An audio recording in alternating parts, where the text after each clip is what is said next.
बिस्मिल्लाहिर्रहमानिर्रहीम। अस्सलाम वालेकुम नाज़रीन, वेलकम टू माय चैनल ख्वाब और ताबीर। नाज़रीन, आज इस चैनल में हम एक हकायत के बारे में बात करेंगे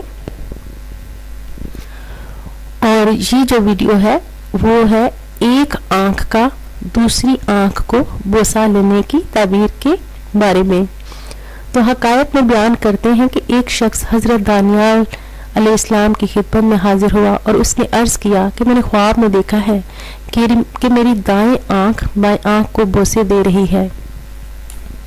आपने तावील में फरमाया, ए मर्द, खुदा से डर और तौबा कर और आइंदा अपने हमसाया की औरत से खयानत न कर ताकि तू हक ताला के अजाब से अमन में रहे।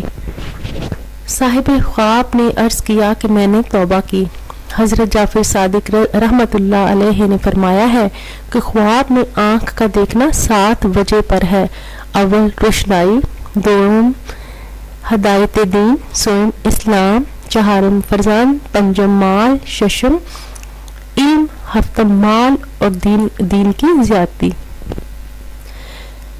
नाज़रीन, ये एक छोटी सी हकायत मैंने बयान की एक दाएं आँख का बाएं आँख को बोसा लेने के बारे में। आइंदा इंशाल्लाह ताला और हकायत भी मैं अपने चैनल में बयान करती रहूँगी। नाज़रीन, अगर आपको मेरी वीडियोस पसंद आ रही हैं तो मेरे चैनल को सब्सक्राइब कीजिएगा और नीचे लाइक के ऑप्शन को क्लिक करके अपनी पसंदीदगी का इजहार करें ताकि मैं इस काम को जारी रख सकूं। बहुत शुक्रिया।